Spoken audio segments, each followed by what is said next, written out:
Сайн манайхан бабс мам байна. За энэ өдрийн нэг ээлжид бичлэгээрээ айгуу залхуу бичлэг хийх гэж байна.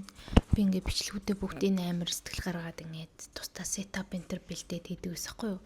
Тэгээ одоо ингээд хүүхэд том болох тусам хүүхдийн маань одоо унтах цаг багасаа тэгээд би ер нь яг ганцаархнаа хүүхдээ харж байгаа болохоор одоо нөхөр маань ажилтаа тэг ингээд бүр амар ядраад өдрийн цагаар тэгээд хүн маань ингээд айгүйх ахуулж сураад айгүй зовирлаад хэцүү байгаа. Тэгээд айгүй завгүй болсон болохоор бүр яалч аргагүй одоо ингээд жижиг камераараа бичлэг хийгээ сууж байна.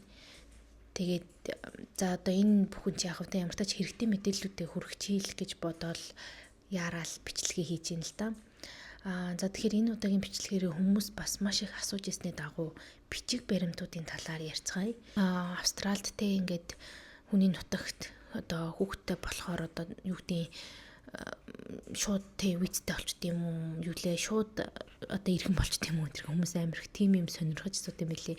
Тэгээд тим хайр ерөөсөй байхгүй. Шууд иргэн болдог байсан бол нэр хидч төрсөн яг бүх хүүхдээ энд гаргамаар байна заяа. Одоо хэдүүлээ айгуу товчхон ингээд мэдээллүүдээ яриа явчих. За яг манай дахиад хэлье. Манай кейс дээр те зөвхөн манай гэр бүлийн кейс дээр миний кейс дээр шүү. Тэгээд яг адилхан байх гад зүтгээд тэг нөгөөх нь нэг тийм биш байнгут те өөрийнх нь кейс жоох өөр байнгут баг ууралж муурлаад чи ингэж л хэлээ үсттэй ийм биш лээ штэ энэ төр гээд мэрс ирэх нэг тийм юм гарч ирсэн шүү. Би айгүй гайхаад байгаа. Би бүр зөндөө хэлсэн штэ зөвхөн миний кейс дээр шүү гэдэг өмнөх бичлэгэн дээрээ. За илүү дутуу юм яг одоо ярианд орё заяа. Австралид хүүхдийн одоо бичиг баримтууд ер нь цуглуулах маш ажиллагаатай юм байлээ. За хамгийн нэгдүгээрт хідүүлээ штэ.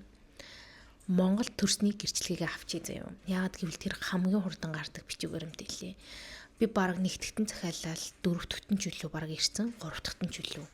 Камберын 2 орнд 2 үлээ 3 л ансан баг. За Монгол бичиг баримтыг штэ.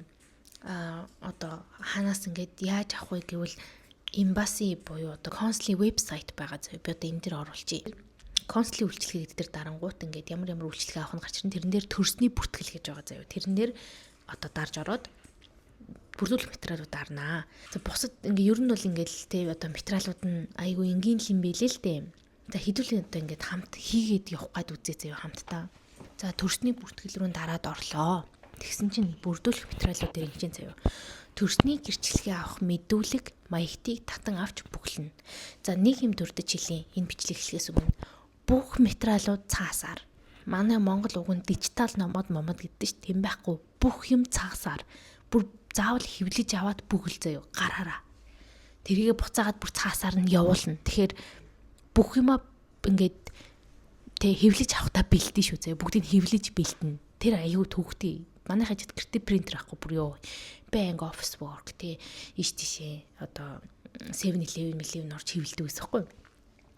За энэ төрсний бүртгэлгүй оронгод хамгийн нэгдүгürt нь төрсний гэрчлэгээ авах мэдүүлэг гэдэг нэг мэдүүлгийн тийм маягт байгаа заяа. Тэрэн дээр ингээд дарангуут тэр маягтыг аваад гаргаж ирж бүглэнэ. За гараараа бүглэн шүү. Цаасаар нь хэвлэж аваа гараараа бүглэнэ. Битгий мартаарай. Энийг ерөөсөө компьютероор биш шүү заяа. За дараа нь эцэг их хоёрын элчин сайдын яамд хандан хүүхдтэй төрсний гэрчлэгээ хүссэн өргөдөл. Өргөдөл дээр штэ юу гэж бичих вэ гэхээр энэ дээр ингэж байгаа сте хүүхдтэй төрсний гэрчлэгийг хүссэн өргөдөл гэж. За хинт биш хандаж бичих гээд байгаа илээ гэхээр мэдээж юу гэж бичих вэ гэвэл одоо толгойг те одоо өргөдлийнхөө толгойг А4 бичгийн цаасан дээр өргөдлийнхөө толгойг бичнэ. Тэрэн дээр юу гэж бичих вэ гэхээр Монгол улсаас Австралийн холбооны улсад суугаа элчин сайдын яамд өргөдөл гаргах нь гэж байгаа тодорхойлох хэрэгцэг. За тэгж гарчиглана гэсэн үг нэгсэн доо. За тэгээд доор нь одоо ингэ штэ. Би бол ингэ бичсэн заяа. За тэ өөрийнхөө регистрийг бичээд тэр регистрийн дугаартай тэр овогтой тэр нь тэ одоо өөрийгөө бичсэн штэ ботор шогогтой янжил лам миний бие гэж яагаад за тэ одоо ингээд тэдэн оны тэдэн сарын тэдний өдөр одоо Австрали улсын Сидней хотын Westmead эмнэлэгт төрж одоо хүүтэй болсон. За тэгээ миний хүү тэрний тэрэнд гэж яагаад одоо төрсний бүртгэл хийж төрсний гэрчлэгээ олгож өгөхийг элчин сайдын яамнаас хүсэж байна. Тэнгүүтээ өргөдөл гаргасан гэ доор нь гарын үсгээ утасны дугаараа гэрээ хаяга бичээд болоо. За аавынх нь яг эсэргээрээ гэхдээ аавынхаа талаас энэ өргөдлийг хийн заяа. Дараа нь эцэгхийн иргэний үнэлэх гадаад паспортын хуулбар гэж аа. За мэдээж иргэний үнэлэх гадаад паспортын хуулбарууд айл алины ингээд дараа өргөө аваад явуулчихна. Тэгэнгүүтээ хүүхэд төрснийг гэрчилсэн эмнэлгийн бичгийн хуулбар гэж байгаа. За энэ дээр бол би юу оруулсан? Энэ дээр угсаа ингэсэн байгаа. Тухайлбал их хүүхэд эрүүл мэндийн дэвтэр гэхээр бид нарт тэр байхгүй штэ. Монгол төрөг учраас тэнгууд Сидней хотод төрсөн бол Blue Book-ийн 53 дугаар хуудас гэдгийг тодорхойлчихсан байгаа. Blue Book буюу нөгөө хүүхэд төрсний дараа цэнхэр ийм нэг ном шиг юм өгдөн штэ. Манай хүүхэд эрүүл мэндийн дэвтэр гэх юм уу та бараг. За тэрний 53 дугаар хуудасыг одоо ингээд сканердаад явуулна заяа. За эцэгхийн гэрэлтийн гэрчлэгээний хуулбар гэж байгаа.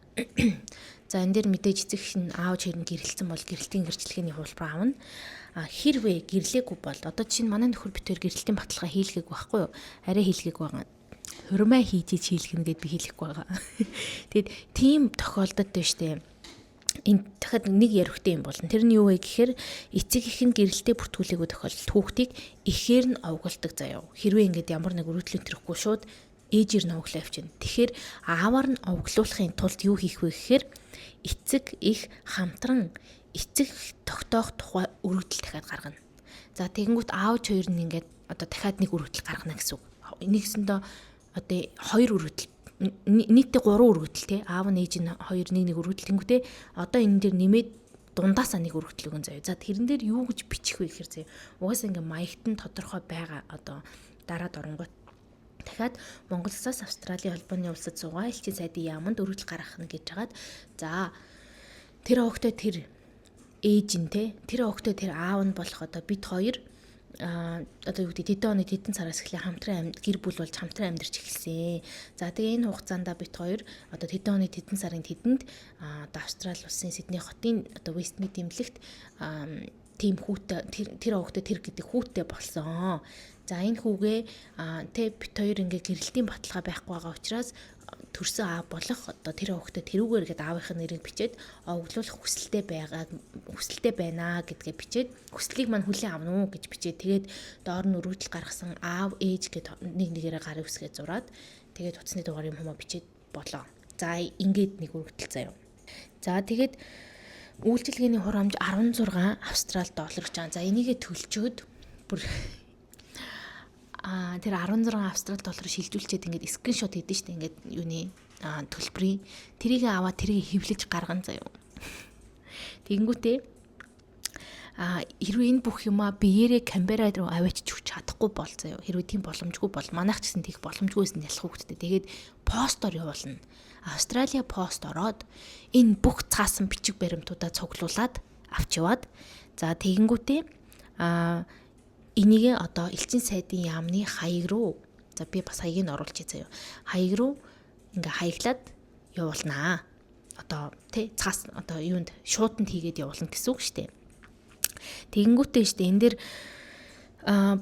юугаа бичих хэвээр буцах хаягаа бас нэг бичсэн. Тэгээд дахиад нэг тийм юу явуулах хэвээр тогтвол хамт явуулах хэвээр. Яг тэгвэл тэрийг тэндээс нөгөө нэг юу чинь төрсний гэрчлэгээ чинь хамт ингэж төрсний гэрчлэгээ буцаж ирэх хэвээр байхгүй. Тэнгүүд тэрийг хийгээд явуулах тогтвыг эндээс мөнгөний төлөөд аваад явуулдаг гэсэн үг. Би тэрийг мартсан байсан чинь тогтвын мөнгөний би дараа нь сүултэн төлсөн. Гэхдээ миний төрсний гэрчлэгийг явуулсан байсан. Тэгээд тэрэнд амар баярлж байгаа. Яг тэгвэл дахиад өөр 2-3 ажил болж өдөр цаг алдалгүй айгүй хөрх ингэ шийдэд өгсөн. Тэгээд намайг зүгээр ингээд мөнгөний явуулаад тэгээд одоо яг тэр 16 доллар төлсөн шиг ингээд юуг нь явуулчихаа. Тэ скриншотыг явуулчих болно гэдгсэн. Скриншотыг гинэ одоо тэ скриншотыг хийвэлж аваад. Ерөнхийдөө ингээд болчихж байгаа юм заяа. За тэгээд та нар энэ сайт руу орох юм бол бүх юм нь байгаа. Гэхдээ энэ дээр ерөнхийдөө ярьсныг би арай илүү тайлбарлаж өгөх гэж хичээлээ. Энэ хүн дээл гэж хэлэхэд энэ бүх хүүхдийн материал дундаас хамгийн амархан нь Монгол төрсний гэрчлэгээ юм байлээ заяа. Энэ ингээл амар их сонсогдож байгааз гэхдээ яг үндэ хамгийн амархан заяа. Тэгэл бодчих. Тэгэхээр цаашаа бүр те be prepared for the worst. За ингээд төрсний бүртгэл хийлгэж Монгол улс төрснийхөө гэрчлэгийг бүртгүүлээд одоо авлаа. Тэ Монгол улс иргэн боллоо. Маш хурдан ирэн тэр төрсний гэрчлэгээ заяа. За ийм байна.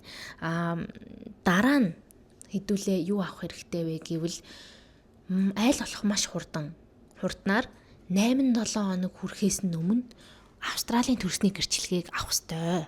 Австралид буюу NSW. За өөр та нар ханаас намайг зарим хүмүүс Brisbane-с үздэг, зарим хүмүүс Perth-с үздэг, Adelaide-с үздэг те янз янзын газраас үзэж байгаа аль мужид байна тэндээ регистр хийж хүүхдээ бүртгүүлэх ёстой төрснийг. Одоо Монгол улстай бүртгүүлсэн чи одоо амьдарч байгаа газараа бүртгүүлнэ. Тэгвэл энд танаа хүүхдийг те одоо юу гэдэг элчин сайдын яамнаас ч юм уу энд нэг ийм хүн төрсөн шүү гэж явуулаагүй байгаа учраас энд ийм хүн төрсөн шүү гэдгийг одоо Австралид мэдэгдэх ёстой гэсэн үг. Тэгэхгүй бол бүр ингээд цаашаа юу ч явахгүй заяо. Айгүй их гацалтанд орно. За энийг эмнэлгээс гарах чинь нэг юм цаас өгдөг хуудас заяо. Нөгөө нэг би хэлсэн шүү дээ нэг юм улсаас өгдөг нэг юм нөгөө байг байдаг TNSW тэрэн дотор хийсэн юм одоо юм тогтоотой амар их мэдээлэл өгдөг тэр дотор заяо. Тэгээд тэр дээр үсэ бичсэн байд юм. Хүүхдээ хурдан бүртгүүлээрээ 8-7 хоног хүрээд хүрэхээс өмнө бүртгүүлээрээ гээд. За тэгээд би бүр яг бараг 1-7 хоног хүрээл бүртгүүлсэн заяо. 1-7 хоногтой гараад өнгөж 7 хоноод эмнэлгээс гараад шууд тэрийг санджсэн болохоор хийгээд бүртгүүлсэн. За тэр бол бүр ярвигтай 9 бусын юм болон заяо. За тэрийг юу руу орж бүртгүүлдэг вэ гэхээр NSW Registry of Birth, Death and Marriage гэдэг нэртэй team вебсайт байгаа заяо. Энэ рүү оронгуудаа одоо нэгсэндээ энэ бол одоо New South Wales мужийн одоо үхэл тэгээ дээрээс нь төрөлт болон одоо гэрлэлтийн юм баталгааг хариуцдаг нэгсэндээ нэг юм тусдаа юм байж тэ вебсайт Register Birth гэд орон заяо. За тэгэнгүүт энэ дээр нэг ийм алдаа хийдэг нь юу вэ гэхээр миний хийсэн алдаа заяо. Би шууд төрсний гэрчлэгийг захиалсан байхгүй юу? Нэгт шууд ингээл төрсний гэрчлэх авахын тулд амар их мөнгө төлж байгаа зэ тэр дотор. Тэг би ингээл заа төлбөр мөнгөний төлбөл бүх юм ингээл хийчихээ бочлоо гэж утсан чинь надад ямар мэйл ирсэн бэ гэхээр нэлээд тонжсэн чинь чи төрөлтөө эхлээд бүртгүүлжээж төрсний гэрчлэгээ авнаа. Хүүхдээ чинь төрсөн гэж бүртгээгүй байхад яаж бид нар төрсний гэрчлэгээ өгөх юм бэ гэдэг юм ирсэн. Тэгэхээр эхлээд төрсний бүртгэл хийх ёстой заяа. Регистр хийн нэгсэн доо. Хүүхдээ төрчлөө гэдгийг бүртгүүлээд дараа нь төрсний гэрчлэгийг захиална. За тэр нь яаж явах вэ гэхээр угаасаа энэ вебсайтн дээр заяа. Юу яч тийм ээ. Ингээд төрсний бүртгэлээ хийж явж байгаад араас нь төрсний гэрчлэгийн шууд залгаад ороод ирнэ ингээд төлбөрийн төр төлөөд. Тэгхийн бол ингээ хоёулаа нэг дор болчихж байгаа юм. Би болохоор тэгдэг гэж мэдэхгүй шууд яаж ингээ birth certificate авах вэ гэж хайнгуудаа шууд birth certificate-ийнхаа амиг бүглээ явуулцахгүй. Тэгсэн чинь уучлаарай танаа хүүхд ямарч бүртгэлгүй байна. Тэгэхээр ингээ төрсний гэрчлэгээ олгож чадахгүй гэдэг хариу ирсэн. Тэгээд шал дими тэгэж бас жоохон цаг алдсан. Тэгэхээр шууд эхлээд register birth гэдэг рүү орно. Ерөөсөө нөгөө birth certificate энэ чинь дараагийн асуудал заяа. За тэгээ register birth хийгээд би юу яасан?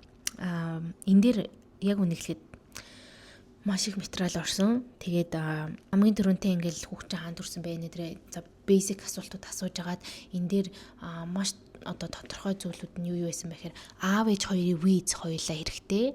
Тэгээд хэрвээ гэрэлтийн баталгаа байхгүй бол хамт амьдардгийн батлах ганц 2 документ шаардсан. Оноо цуглуулад ийм 3 документ оруулах хэрэгтэй. 3 ийм том бичиг баримт. Би паспорт оруулсан, фото ID оруулсан, student ID-г оруулсан. Манай нөхрөх дээр болохоор би фото ID, паспорт, тэгээд өөрч юу оруулчлаа. Одоо нэг Vodafone-ы төлбөр, утасныхын төлбөрийн бичиг баримт, тэгээд нэмэлтээр банк стейтмент оруулсан. Нэмэлтээр дахиад би нөгөө юуг нь оруулсан. Одоо нөгөө тог цахилгааны төлбөр гардаг юмыг нь хамт оруулсан. Би бүр нэлийн хэдэн документ оруулсан. Нөгөө хангалтгүй иж магадгүй гэж хайгаад тэр чинь ерөөс ингээ хаяг овог нэрийг чинь шалгах гэдэг зорилттой байхгүй. За ингээд бүх юмнуудаа зөндөө олон тэр нэгж байгаа бүх юмнуудыг нь оруулаад ямар ч байсан нэг юм бүртгүүлээд тэгээд явж идэл хамгийн сүлд нь төрсний гэрчлэгийг захиална. Төрсний гэрчлэг нь энгийн гэрчлэгийн нэг 50% хэдэн доллар байдаг байх заяа. Тэгснээ 50 идчихлүү 30 идчихлүү би сайн сандгүй. Тэгснээ тэр дээр заавал нэг юм өнгөтэй зурагтай имлаг маг нэг юм захиалах хэрэг гардаг заяа. Заавал захиал гэд гарч ирээд идэм тэрэн дээр. Тэгэд тэр нь бас нэг 50 хэдэн доллар. За тэгээд нэг нийлээд нэг бараг 100 долларч лөө 90 хэдэн доллараар ингээд нэгэсэндээ Австралийн төрсний гэрчлэгийг захиалнаа. За энэ бол маш удаж ирдэг юм билээ. Манайх одоо болтол тэр нэг гой моён өнгө мөнгөтэй захиалсныг ерөөс аваг байгаа заяа. Тэрчүүд юу манай хөтөрөд одоо 3 сар болчихлоо шүү дээ. 3 сар болоход ирээгүй байна. Тэгээд яг үндсэн төрсний гэрчлэгийг нь бол авцсан. Тэрэнд зүгээр л юм өнгөтэй цаас ирдэг. За манай монголох дэргэд нь бас хавцтай юм байлээ. Тэгээд зүгээр л нэг юм аав нээж гэдэг нь бичсэн, хүүхэд гэдэг нь бичсэн нэг тийм бүртгэлийн цаас л ирсэн. Тэр бол бас ингээд цаашаа ганц хоёр юмд хэрэг болдог материал юм байлээ. Гэтэ нэг тийм амар strong тийм одоо identity document бол ерөөсөө биш ээ. Гэхдээ хэрэгтэй. Тэр бол заавал байж хэвээр зүйл. За, Австралийн бичиг баримт юм байна. За, одоо дараагийн хамгийн том бичиг баримт Монгол паспорт. Энийг би яагаад дараагийн ингэж энэ дараалал яриад байгаа гэхээр би өөрийнхөө хийсэн дараалал яриад байгаа байхгүй юу? Харин та нар яаж захиалж бодлоо. Гэхдээ би бол ингээд нэгдүгürt Монгол бичиг одоо юунаас эхлүүл амар юм байна гэсэн төрсний гэрчлэгээс. Яг бол Монгол төрсний гэрчлэгээ эхэлчихэнгүү дараагийн тэр паспортын тэр захиалах арай easy болж ирнэ. Гэтэ ерөнхийдөө миний ойлгосноор дараалал нь угаасаа л улстай эхлээд хүүхдэд төрснөө бүртгүүлнэ. Тэгээд төрсний гэрчлэгийг нь авна. Тэгээ паспорт авна гэдэг л дараалалаар явах байх гэж би зөв логикоор тэгж бодоод байгаа байхгүй юу. Гэтэ ер нь бол тийм байх заяа. За уус төрснөө бүртгүүлээг үеж яаж паспорт авах юм те. Ингээд төрсөн үгүйг нь мэдэхгүй байхад хүнд яаж паспорт өгөх юм те. Төрсний одоо нөгөө регистрийн дугаар байхгүй байгаа юм чинь яаж ер нь бодохоор паспорт олох вэ? Тэгэхээр ялч үнэгээр л явах байх. За тэгээд паспортыг бол би ингэсэн маш олон хүмүүс угаасаа нөгөө итгэмжлэл гэдэг зүйл хийлгээд одоо Монгол руу явуулаад авбал хурдан гэсэн. За итгэмжлэл гэж юу вэ гэхээр одоо бүрэн эрхийг одоо өөрөөсөө өөр хүн шилжүүлж байгаа тийм бичиг баримт, маш хүчтэй бичиг баримт заяа. Тэрэн дээр юу гэж бичгээс шалтгаалж маш их зүйл хамаардаг гэж байгаа. За дахиад Австралийнхаа нөгөө эмбасигийн вебсайт руу орноо, Canberra эмбаси руу. Тэрэн дотор консулын үйлчилгээний дотор нэхэмжлэл, онлайн нэхэмжлэл хийх гэж байгаа. Тэрэн дээр угаасаа заавар нь байгаа заяа. Энэ миний бичлэгийг үзээд ойлгохгүй бол тэрийн зааврыг үзээрэй заяа. Тэгээд би болохоор өмнө нэхэмжлэл хийж явуулж исэн болохоор гайгүй амархан хийцэн. За тэр болохоор угаасаа ингээд нэхэмжлэл нь цаанаас загвар нь өгөгдсөн байдаг хгүй. Та нар тэгжтэй ингээл өргөдөл бичиж байгаа шиг тэр яаманд мааманд гэж 7 жорын бичих юусоо шаардлагагүй. Юуг оруулж өгөх ёстой вэ гэхээр хинээс хинд ямар утгатай нэхэмжлэл өгөх гээд байгаагаа, ямар зорилгоор өгөх гээд байгаагаа бичгээд болно. За би болохоор одоо ээж нь буюу одоо хүүгийнхаа нэрийг бичээд одоо ээж нь Янжила миний бие ингээд одоо тэр хүнд одоо буюу одоо манай ээжид ингээд би нэхэмжил өгөх гээд байгаа. За юуны нэхэмжил вэ ямар зорилгоор энэ хүнд би ямар эрх өгөх гээд байгаа. Ээждээ би ямар бүрийн эрхийг шилжүүлэх гээд байгаа гэхээр миний өмнөөс заяа. Миний хүүгийн паспортыг захиалах, бичиг баримт захиалахт нь оролцох. За тэгээд чи зөндөө сонголт байгаа. Бүгдийг сонгочих заяа. Угаасаа дутуу байснаас тэд нар бүгд байж исэн дэр юм бэлээ. Тэгвэл дараа нь өөстө тэрийн сонгоогүй байх, хүлээж авахын сонгоогүй байх. Тийм болохоор ээж чи өгөхгүй мөхгүй гэлээ бөө юм болдог. За тэгээд араас нь дахиад нэг нэхэмжилгээд за аваарсан юм болт юм бэлээ. Тэгэхээр чадхаараа бүгдийг сонгоц заяа. Тэгээд одоо тэр юмнуудыг ингээд сонгоод угсаа амар амархан за монголоор штэ манайхаа тэр чинь тэгээд хийгээд ингээд явуулангууд элчингийн одоо тэр ихч бас айгүй гоё тусалж өгдөг заяа ингээд маш сайн тайлбарлаж өгөн тэр чинь ингээд бас ганцаараа маш олон хүнтэй харьцдаг учраас сүүлд нэг амар муухайштай мааштай гэсэн юм уншсан би. Гэхдээ би бол ингээд зөндөө олоод элчин рүү ярьж одоо ингээд юм хийжсэн. Гэхдээ би хизээч загнуулж үзээгүй, ууралж үзээгүй заяа. Тэгээд надтай бол дандаа айгүй гоё ярьж тайлбарлаж өгдөг. Би нэлээл олон удаа тэгжсэн. Гэхдээ тэгээд над дээр үлрс тийм муухай юм таарж байгаагүй. Гэхдээ мэдээж тэгээ олон хүнтэй харьцаж байгаа учраас бас хэцүү байдаг байх. Тэрийг бас манайхан ойлгож хүлээж авдаг байгаарэ. За тэгээд тэр их ч ингээд дутуу буруу юм хийх юм бол угаасаа ингээд залгаад хэлэн заяа. Өө хинээ ингээд чиний тэр чинь болохгүй наа. Тэрийг ингээд засаа дахиад явуулаарэ энэ төр гэд. Тэгээд түлээч ингээ монголоор ярьж байгаа учраас аюу гой ойлголцоод амархан бүтээд ингээ болчихж байгаа байхгүй юу. Тэгээд энэ эндхийн одоо тэр нэг birth certificate энэ чинь л гэхэд одоо бөө юм болж байгаа. Нэг бичиг баримт тутаал дахиад ингээл баахан юм явуулах хэрэг гарч марал бөө ажил болж байгаа юм чинь. Тэгэхээр ерөөхдөө хэрвээ алдаа гарах юм бол эмбасигаас залгаад ингээ гоё янзлаад өгд юм байлээ. За минь тэрийг дахиад явуулаад өгөөрэй. Эсвэл энэ дутуу хийшүү тэр материалаа явуулаарай гэд. За тэгээд тэр нэхэмжлэлийг хийлгээд явуулчих юм бол нэг юм QR код баталгаажаад өгдیں заяа. Тэр нэхэмжил чи одоо ингээд зааврынхан дагуу за хэдүүлээ бас нэг хийгээд үзчихүү хайлт. Цахимаар итгэмжил үйлдэх системд бүртгүүлэх элчин цаадын яам руу илгээж баталгаажуулах төлбөр төлөх заавар гэдэг ч аахгүй юу. За ингээд нэгдүгээрт одоо бүртгүүлэх заавар, цахим итгэмжил үйлдэх заавар гэ хоёр байна. За гурав дахь нь баталгаажсан итгэмжил элчин цаадын яам руу илгээх заавар гэ. За ингээ ороод үзэнгүүт угаасаа бүгд байгаа. За тэгээ энийг цахим нотротын систем буюу ингээд consul.not.read.gmail гэж нэг тийм сайт байт юм билээ. Тэр лөө орж нөгөө юу хийх хэвээр системд нь бүртгэл үүсгэх хэвээр. Би өмнө үүсгэсэн байсахгүй нэхэмжил явуулжсэн болохоор. За тэгээд тэрүүгээрээ ороод одоо итгэмжил үлдэх зааврынхаа дагуу одоо бүх юмаа ингээд хийгээд одоо явуулчихнаа. Тэгэнгүүт юунаас элчин сайдын яамнаас ингээд айгүй хурдан ингээ хариу өрөө за тий нэхэмжил чи ингээд бүх алдаагүй юм нь болцсон байвал ингээ баталгаажлаа гэд QR код явуулдیں۔ Тэр QR кодыг скриншот хийж ээж рүүгээ явуулаад тий одоо манай би ээж рүүгээ явуулаад тэгээд ерөнхийдөө бичиг баримтны маань хүлээж авах тий энэ тэр юмнууд болцсон гэсэн. Тэр скриншот хийжсэн QR одоо итгэмжлэлийг тийш нь Монгол руу явуулангууд тэр хүн чинь нотариат дээр очиод хэвлүүлж гаргаж аваад бас гарын үсэг зурдаг гэж байгаа байхгүй. Тэгээд яг тэр одоо цаасан дээр нөгөө сонгосон юмнууд нь шүү дээ. Одоо пассворд захиалах, хүлээж авах, одоо банкны данс нээх гэж хүртэл явуулдаг шүү дээ. Тэрний чинь заавраар яг тэрийг дурдсан юмнуудыг л одоо тэр хүн хийж болно. Тэрнээс илүү үйлдэл болохгүй, тэрнээс дутуу бас болохгүй. За тэгээ яг тэр үгээр заяа. За тийм болохоор тэрийг маш сайн бодож хийх хэрэгтэй заяа. За тэгчингүүтээ штэ одоо ингээд манай ээж тэрийг нотариат дээр хэвлүүлж аваад одоо ингээд гарын үсгээ зураад бүх хэрхээ авчлаа. Тэгээд тэрийг ер нь 3 сар мараар тий хугацааг нь хийгээд өчүүл зүгээр юм байлээ. Чинь хугацаа асуудیں۔ 1 сараар хийгээд өгвөл бас арай амжихгүй байна гэж би бодсон. Тэгэнгүүтээ ерөөхдөө ингээд одоо хэмжлийн асуудал туусангууд тэнд одоо байгаа хүн чинь хүүхдийн чинь пассвортыг захиална. Тэгээд тэрийг захиалах гад тэр газар байхад нь хүүхдийнхаа зургийг авч явуулна гэж нэг бүр ийм асуудал заяа.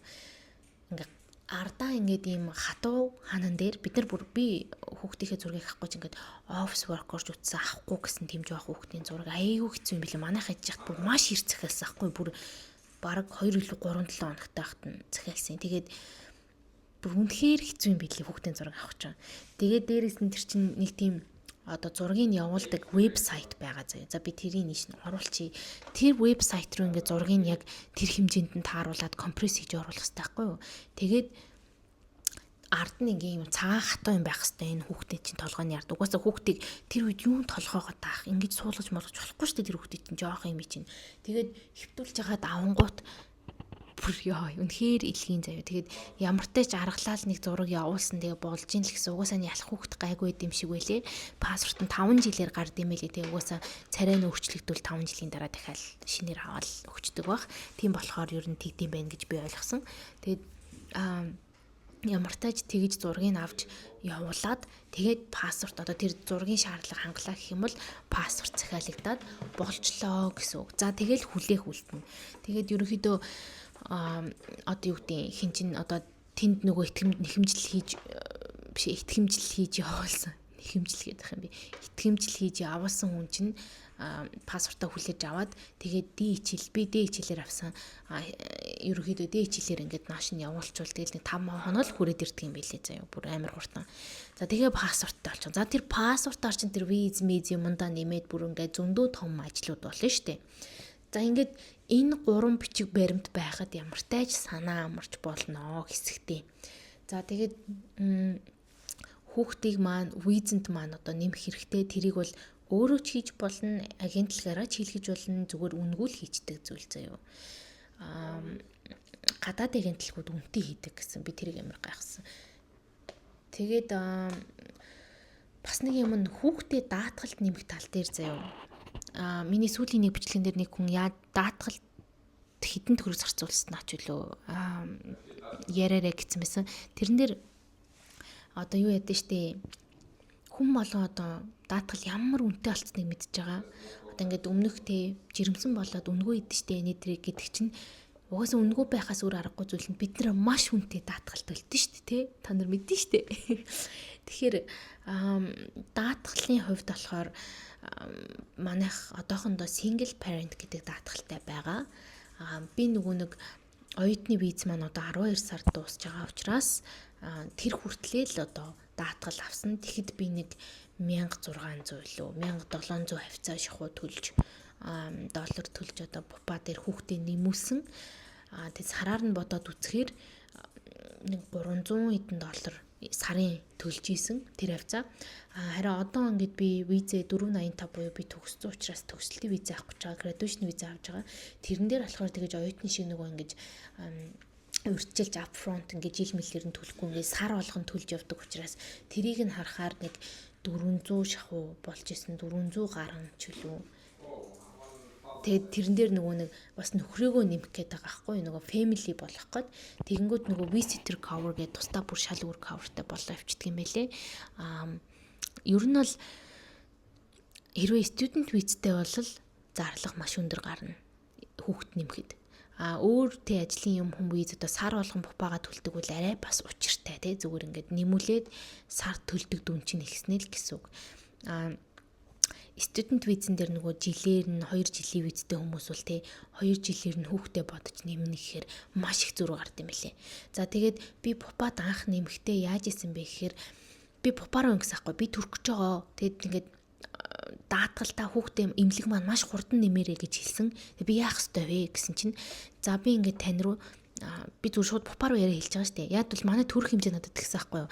Нөгөө санхүүгийн албан дээр нь очиод ингээд бичиг баримтуудаа анзалж яхад би ямар илүү зардлууд гарах вэ гэж асуусан чинь эпидурал хийлгэхэд зардал илүү гарч магадгүй эсвэл тэр нь гэхдээ магадгүй заяа ямар юм хийж байгаасаа шалтгаалаад тэгээд эсвэл одоо хүүхэд чинь тэ ямар нэг одоо гараад ямар нэг асуудал болох юм бол одоо амьсгалын аппарат ч юм уу тэ эсвэл нэг инкубатор ч юм уу одоо нөгөө ICU буюу intensive care unit гэдэг нь шүү дээ.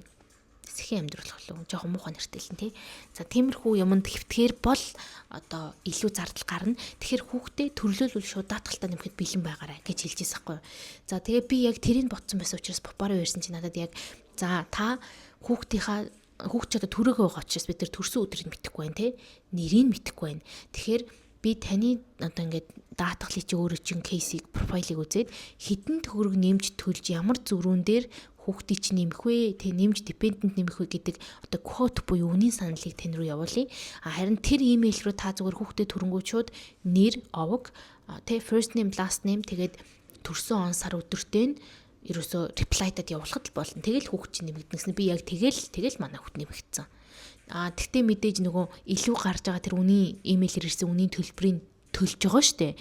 Төлөөд тэрнийхээ төлбөрийн скриншот хийж аваад тэгээд хүүхдийнхаа нэр хүсийг явуулаад тэгээд нэг 2 хоноод ч л нэмэгдсэн. Тэгээ хүүхдийн даатгал бол одоо хүүхдээ төрснөөс сарын дараа нэмжин гэж бодъё л доо. Тэгсэн ч хүүхд чинь төрснөөсөө хойш нэмэгддэг. Яг төрсөн өдрөөсөө хойш. 2 сарын дараа байсан ч ямар ч ялгаагүй. Ерөөсөө 1 сарын дараа хүүхдээ нэмлэхэд 1 сарын дараагаас ингээд хүүхд чинь даатгал авч байгаа биш. Яг тэр өнгөрсөн хугацаанд ухаа хүртэл ингээд одоо хамардаг юм билий. Тэгээ манайх чинь нөгөө нэг шаарлалт өндөртэй байгаад одоо эхний тэ бараг 1 сард л гэхэд 5 удаа emergency орж исэн. Тэгэл тэр болгоны төлбөр мөлбөр гээл ерөнхийдөө тэднийгээ бүгдийг буцааж дараа нь авч болсон.